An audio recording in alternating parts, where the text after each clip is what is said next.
weapon of a Jedi Knight.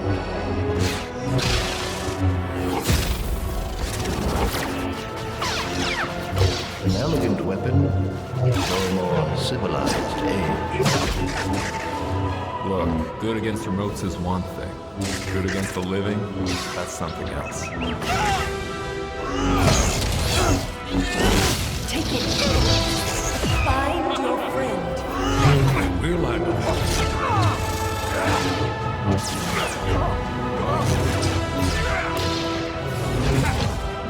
I will let nothing stand in our way. Do not. There is no try. Now, fulfill your destiny. I need someone to show me my place in all this.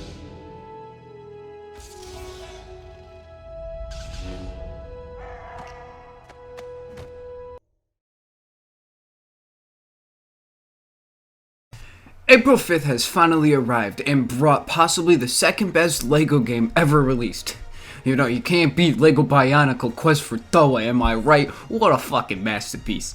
I'm talking about LEGO Star Wars The Skywalker Saga. Now, I grew up with the first two games and then I relived them with the omnibus that was the complete saga. And even had that shit on DS. Now, am I biased when it comes to these games? Yes, I am a lot. I grew up with these games, so you know this is part of my formative years as a child, as a young lad growing up in the world.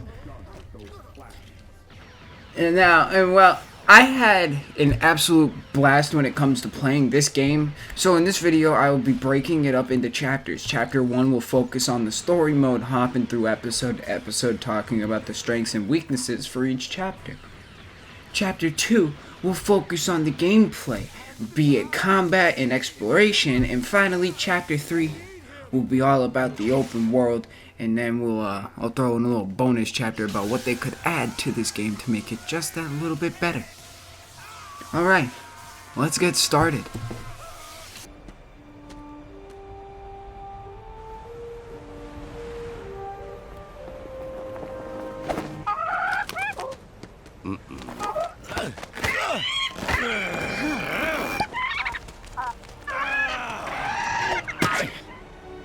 So, what's the Skywalker Saga without episodes 1 through 9? Each Star Wars movie is perfectly adapted to fit the humor and layout of a LEGO game, cutting out most of the unnecessary content and leaving the most important scenes.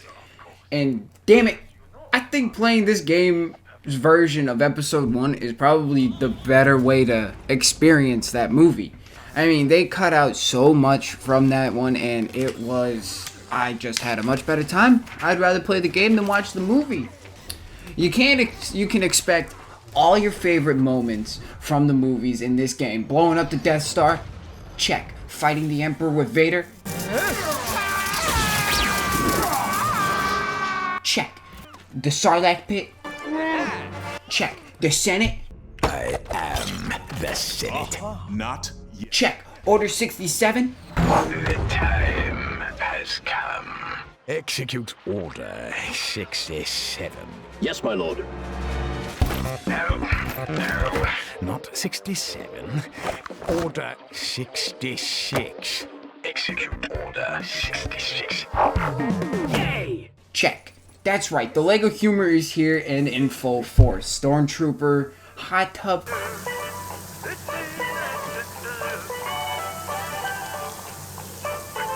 Check. Stormtrooper aerobics class. 410. 411. Check. Jar Jar Binks. The abilities some consider to be. Check. I found myself laughing more than I thought I would, so I honestly think this is the best job a LEGO game has done at adapting a story. My only gripe is I wish some episodes were longer than others. Now, the game isn't short by any means. It took me about 20 hours just to go through each episode. I did spend a little bit more time playing in the final episodes, getting a little bit more. But I'd say each one gets you maybe around 3 hours maybe a little over that. So you're looking at a decent game, but then there's just so much side content, unlocking all the characters, getting their skins, cheats, free play challenges. It's just a blast. Replaying this game, you'd have no problem going back in and playing it again. Now, do I have favorite episodes that were adapted better than others? Yes. I believe my fair ranking I'll go through the movies, the trilogy. So for the prequels, goes episode 3, episode 1, episode 2. Now that's not saying that episode 2 is bad. I mean, the movie's bad, but the game version is just, it was really fun. I say all of these versions of the movies are good, and they're just doing their own thing, and they succeed at doing their own thing. For the original trilogy, I'd say maybe episode 5, 6, then 4. But it's really, 5 and 6 could be swapped. It's really, those final 2 boss fights are really good. And blowing up the Death Star in episode 4 was really fun, but fighting Emperor Palpatine and seeing the running joke of him with his lightning hands, that's a plus. For the sequels, it gets a little different. I had an equal amount of fun playing each one. I think they're all kind of tied. But if I was to say anything, episode 9, 7, 8. That's how I'd say the sequels rank. But this is a complete full game, and it is a good one. There's no lack in quality throughout the episode. So if you're looking for a nice solid experience all the way through, then this is the one. On to the next chapter. Hello there.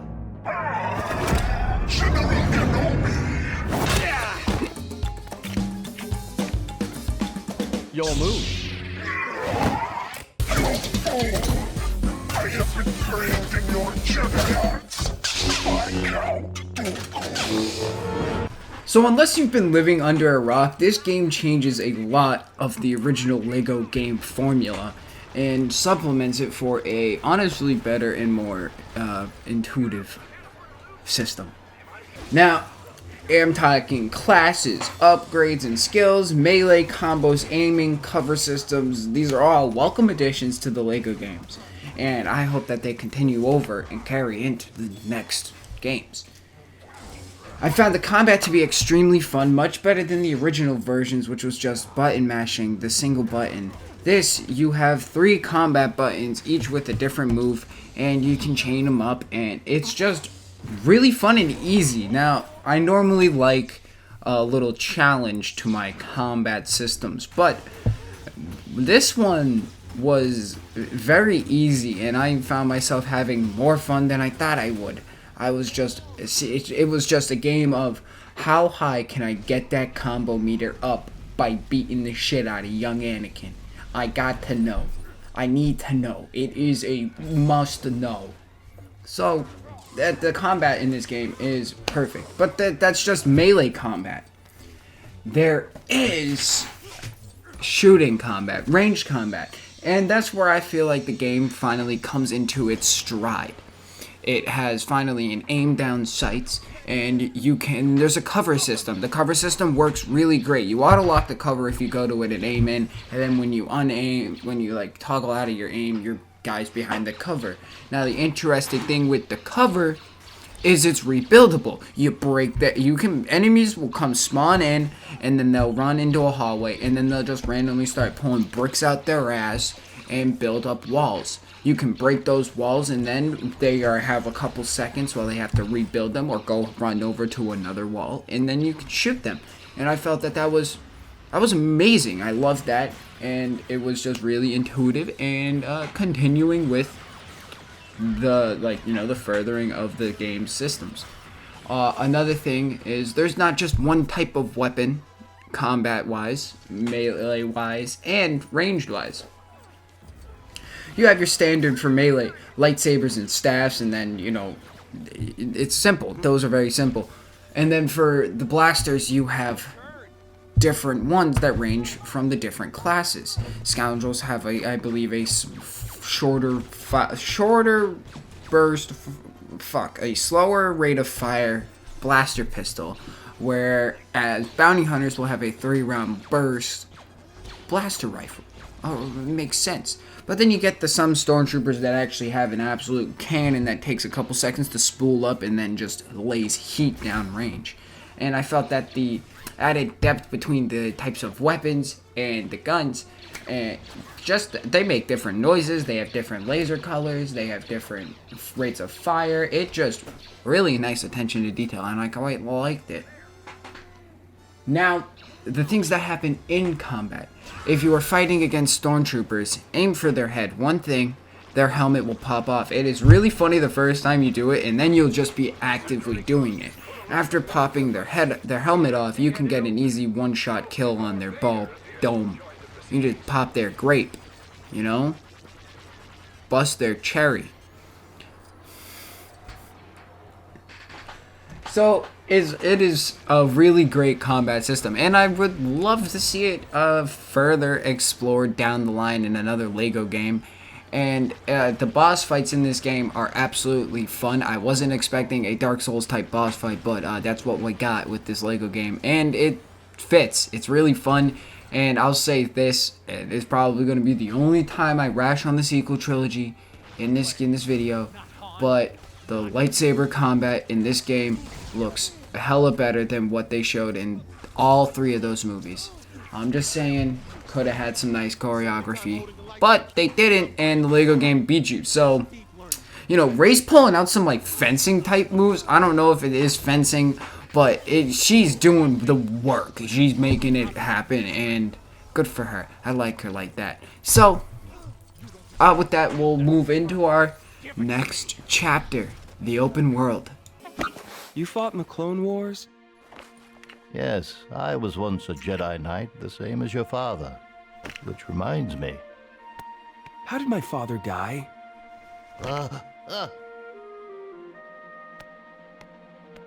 So I lied to you when I told I was going to talk about exploration in the gameplay section, but I'm not. I'm going to talk about it here because I feel like it's more better fit, and I don't know why I wrote that in the script. I should have changed it, but I didn't. So, as we know, this is an open world game. It's kind of hard to make a Star Wars game. Like LEGO games for the past while have been open world. So to change that, I feel like, you know, they really didn't need open worlds, but when you have Star Wars and you're going through all these different planets, I feel like it is nice to be able to explore them alongside the characters and giving them these decent hub areas with little exploration, little caves and points. It's great. Now, this isn't a big, you know, standard open world. This is, each planet has different hub areas that you can go and explore. Now, they range from decently big to decently small. And the decently large ones have a lot to find. Now, in these open world areas, you can find puzzles, new characters, side missions, and the side missions are some of the greatest that I've played. And I wasn't expecting some good side missions. I'm talking saving Max Rebo. Yeah, that's right, your main man, Max Rebo, from some angry stands. Delivering supplies for Biggs Darklighter. If you don't know who that is, he's like Luke's friend. He shot fucking Womp Rats in Beggar's Canyon. What else did we do? That's right. You want to meet Yaddle? Well, guess what? You got to kill a fucking crate dragon to get Yaddle. So get on that. And I just felt that these side missions were really worth it, and the rewards you get for doing them are pretty good. Whether it's unlocking a new character, getting a Kyber brick to then upgrade your skill points. And I'm going to touch on this real quick. The reason I didn't talk about the skill system is because I didn't use it. I didn't experiment, okay? I played through the game without, I grabbed Kyber bricks and I was like, I wonder what these are for. And then I played through the entire game without upgrading my ship once, and it made no difference. Just letting you know, made no difference. You don't have to upgrade anything. You can play through this game like a normal LEGO game. It still fucking works. Back to the open world section.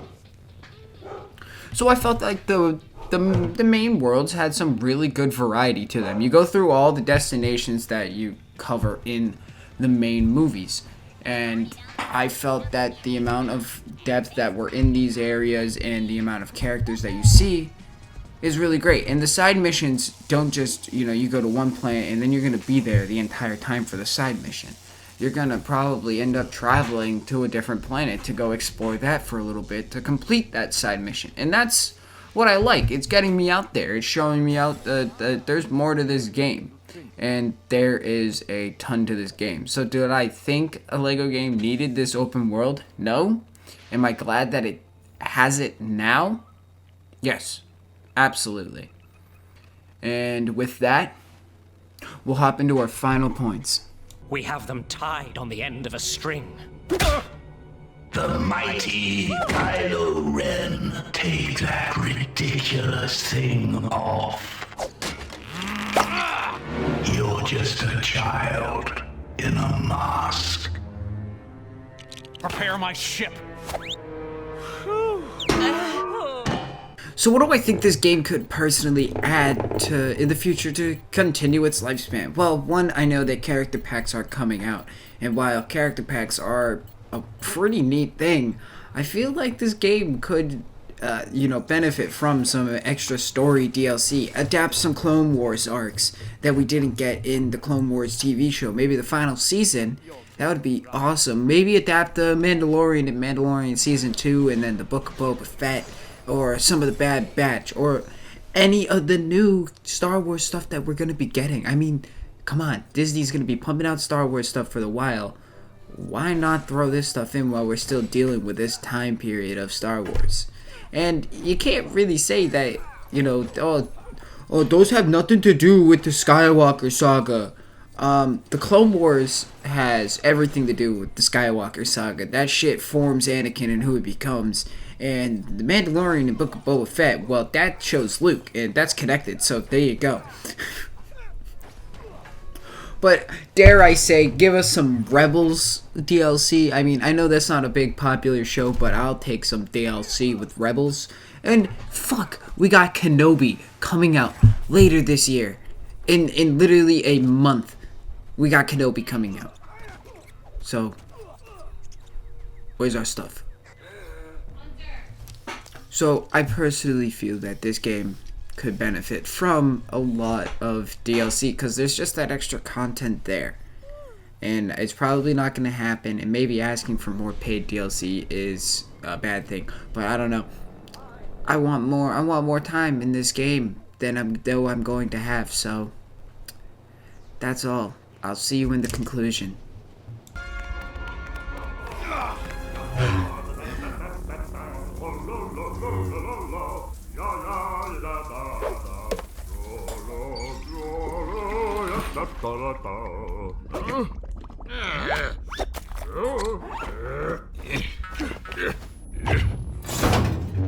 We're trapped.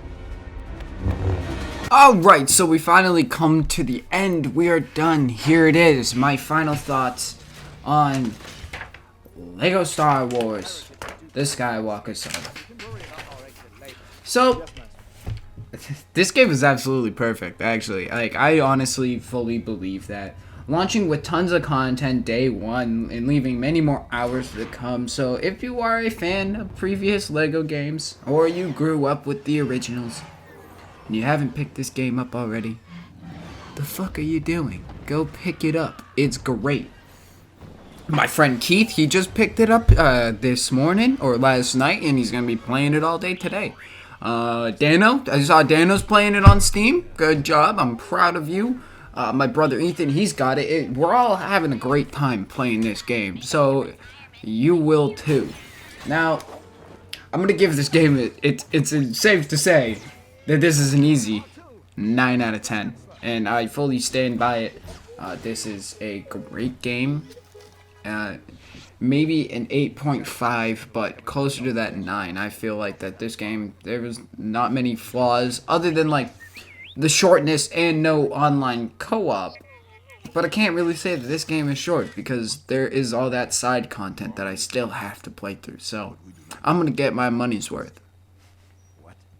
So yeah, stay tuned for more reviews. Enjoy your day and or night. The next thing that's coming out, and I know I said I was gonna be doing the Assassin's Creed games 1 through 3. I still am. I just figured out a system to, you know, not bore myself by playing every Assassin's Creed game one after the other. So, we're going to be swapping out every other review. So, we saw, Assassin's Creed 1. So, the next review, not counting this one, will be DMC, it will be Devil May Cry. And then it'll go Assassin's Creed 2 to Devil May Cry 2 to Assassin's Creed Brotherhood, so on, until, you know, there's 5 games in each. We're going to cover all 5. All 10. And then, yeah, so those might come out once a month, depending on my work schedule and how much time I actually spend playing the games and how long it takes me to beat them. So stay tuned for those. Stay tuned for some more gaming videos and any more new games that come out that I feel like are interesting, I will play. So enjoy your day or night. I don't really care. I'm just kidding. I care a lot. So bye.